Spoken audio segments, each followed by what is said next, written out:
नमस्कार विद्यार्थी मित्रांनो, आपल्या ह्या YouTube चॅनलवरती तुम्हा सर्व विद्यार्थ्यांचं मनपूर्वक स्वागत करतो। विद्यार्थी मित्रांनो, तुम्ही पॉलिटेक्निक फर्स्ट इयरला जर असाल आणि तुमची कोणतीही ब्रँच असेल तर तुम्हाला M2 हा सब्जेक्ट आहे। M2 म्हणजेच अप्लाइड मॅथमॅटिक्स। तर या सब्जेक्टचे आपण ऑलरेडी YouTube वरती खूप सारे व्हिडिओ बनवलेले आहेत। ज्या विद्यार्थ्यांनी ते व्हिडिओ बघितलेले नाहीत, पहिल्यांदा तो व्हिडिओ बघा, नंतर हा व्हिडिओ बघायला स्टार्ट करा, म्हणजे तुम्हाला M2 चे प्रॉब्लेम व्यवस्थित समजतील। ठीक आहे, तर अगोदरच्या व्हिडिओज मध्ये मी 31 प्रॉब्लेम तुम्हाला शिकवलेले आहेत। आजच्या या व्हिडिओ मध्ये प्रॉब्लेम नंबर 32 आपण बघूया। Integration x² upon 4 plus x² into dx। ठीक आहे, हा दिलेला प्रॉब्लेम आहे।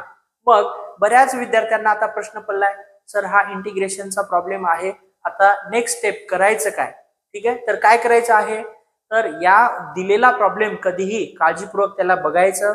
मग त्या प्रॉब्लेम मध्ये आपल्याला काही ऍडजस्टमेंट करता येते का, किंवा कोणता फॉर्म्युला आपल्याला वापरता येते का? ठीक आहे, या दोन गोष्टीचा विचार करायचा। बघा, या प्रॉब्लेमला बघितल्यानंतर तुम्हाला असं कळायला पाहिजे की इथं डिनॉमिनेटर मध्ये 4 प्लस x² आहे आणि न्यूमरेटर मध्ये सुद्धा 4 प्लस x² मला पाहिजे। मग काय करावं लागेल? ऍडजस्टमेंट करावं लागेल। मग ऍडजस्टमेंट काय करायची? न्यूमरेटर मध्ये +4 -4 ची ऍडजस्टमेंट करावं लागेल। ठीक आहे, चला दिलेला प्रॉब्लेम i इक्वल्स टू जशास तसं लिहून घेऊया। मग next step, integration 4 plus x² minus 4 upon 4 plus x² into dx। आता बऱ्याच विद्यार्थ्यांना प्रश्न पडलाय, सर हे +4 आणि -4 आणलात कुठून? ठीक आहे, तर हे ऍडजस्टमेंट आहे बेटा, आपल्याला ऍडजस्टमेंट केल्याशिवाय हे करता येत नाही।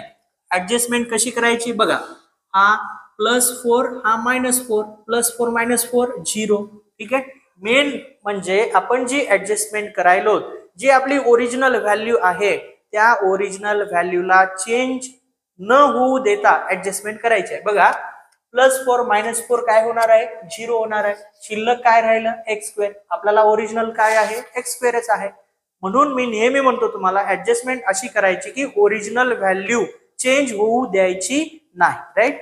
मग ऍडजस्टमेंट केल्यानंतर इंटिग्रेशन सेपरेट करा। सेपरेट कसं करायचं? मग integration 4 plus x² upon 4 plus x² into dx minus integration 4 upon 4 plus x² into dx, right?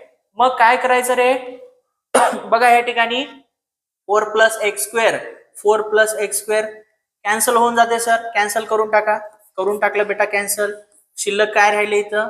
Into dx, right? Minus हा 4 कॉन्स्टंट आहे, त्याला बाहेर काढा। चला इंटिग्रेशनच्या बाहेर घेऊया आपण 4 ला। इंटिग्रेशन हे 4 कॉन्स्टंट असल्यामुळे इंटिग्रेशनच्या बाहेर घेतलं, काही नाही म्हणजे इथं काय शिल्लक राहील? 1 upon 4 plus x² into dx, right? Next आता काय करता येते? या 4 ला काय लिहिता येते रे?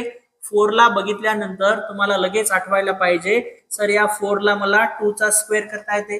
ठीक आहे, मग दुसरा प्रश्न तुमचा, सर 4 ला 4 ठेवा, 2 चा स्क्वेअर कशाला करताय? ठीक आहे, तर इथं सुद्धा ऍडजस्टमेंट आहे, कारण ते केल्यामुळं 2 चा स्क्वेअर केल्यामुळं आपल्याला फॉर्म्युला मिळतोय। कोणता फॉर्म्युला मिळतोय? Integration 1 upon a² plus x² चा फॉर्म्युला मिळतोय। पण ह्या ठिकाणी a² आहे का? नाही, 4 आहे, म्हणजे 2 चा स्क्वेअर, a चा स्क्वेअर मिळून जाईल आपल्याला, म्हणजे आपल्याला इंटिग्रेशनचा फॉर्म्युला डायरेक्ट यूज करता येतो। म्हणून आपण या 4 च्या ऐवजी 2 चा स्क्वेअर केल्यानंतर काय येणार आहे? 4। ओरिजिनल व्हॅल्यू तेच राहणार आहे, फक्त आपण काय केलं, आपल्याला इंटिग्रेशन मध्ये फॉर्म्युला आहे म्हणून त्या फॉर्म्युल्यानुसार ऍडजस्टमेंट करून घेतलेली आहे, राईट? चला नेक्स्ट, इंटिग्रेशन dx मायनस हा 4 जशास तसा इंटिग्रेशन 1 अपॉन 2 चा square plus x² into dx। ठीक आहे, मग आता इंटिग्रेशनचे दोन फॉर्म्युले आपल्याला वापरायचे आहेत। ठीक आहे, फर्स्ट इथं इंटिग्रेशन ऑफ dx चा फॉर्म्युला काय आहे रे बाळांनो? Integration of dx equals to x plus c आहे sir, right? x plus c, c म्हणजे काय? Integration of constant, right? आणि सेकंड फॉर्म्युला इथं यूज करायचा आहे, 1 अपॉन a² प्लस x²। बघा, 1 upon a² plus x² into dx 1/a tan inverse of x/a, म्हणजे या ठिकाणी a ची व्हॅल्यू किती आहे? ए ची व्हॅल्यू 2 आहे सर. ठीक आहे, मग लिहा इंटिग्रेशनचे फॉर्म्युले अप्लाय करा आणि नेक्स्ट स्टेप सॉल्व्ह करा.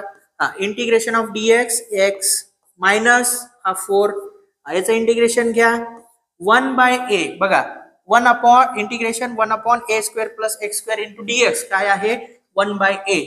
1/a a म्हणजे किती रे 2. 1/a लिहून घेतलं. tan इनवर्स x/a म्हणजे x/2 प्लस त्या ठिकाणी c. ठीक आहे, चला नेक्स्ट स्टेप. x जशाच तसा -4 हा जशाच तसा.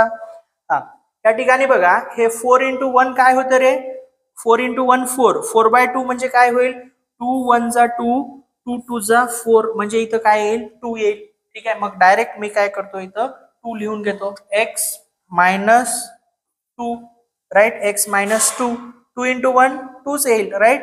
2 tan inverse x/2 plus c.